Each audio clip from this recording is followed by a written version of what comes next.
ਆਮੀਨਾਂ ਦੇ ਘਰ ਆਉਣ ਵਾਲਾ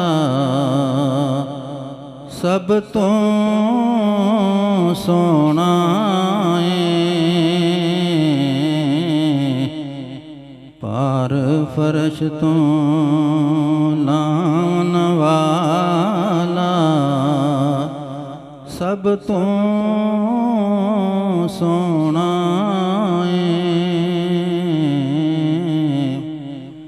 ਮੰਜ਼ਲ ਉਤੇ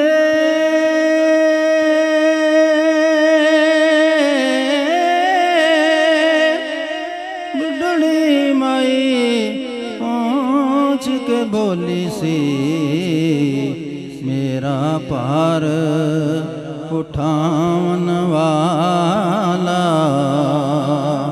ਸਭ ਤੋਂ ਸੋਹਣਾ ਏ। ਜ਼ਿਕਰ ਹਜ਼ੂਰ ਦਾ ਰਲ ਮਿਲ ਕਰਨਾ,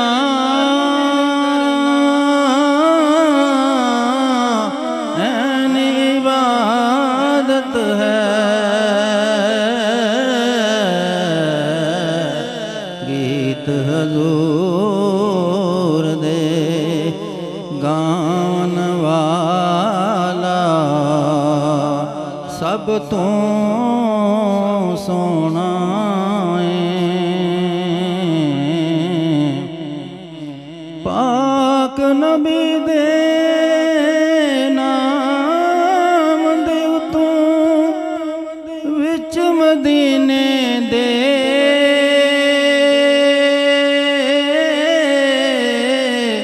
ਵਿੱਚ ਮਦੀਨੇ ਦੇ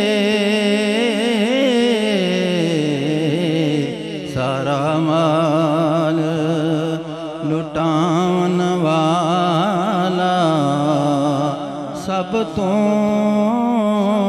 ਸੋਹਣਾ ਏ। ਸੱਤ ਖਜੂਰਾਂ ਦਸਤਰਖਾਨ ਤੇ ਰੱਖ ਕੇ ਰੱਬ ਦੀ ਸਹੁੰ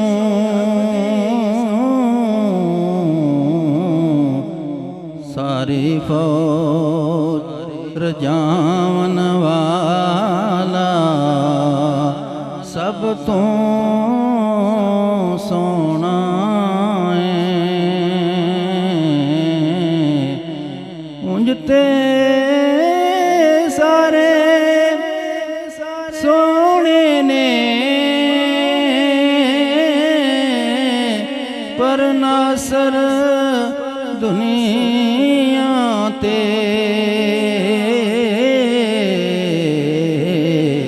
ਰਹਿਮਤ ਬਣ ਕੇ ਆਉਣ ਵਾਲਾ ਸਭ ਤੋਂ ਸੋਹਣਾ ਏ। ਰਹਿਮਤ ਬਣ ਕੇ ਆਉਣ ਵਾਲਾ ਸਭ ਤੋਂ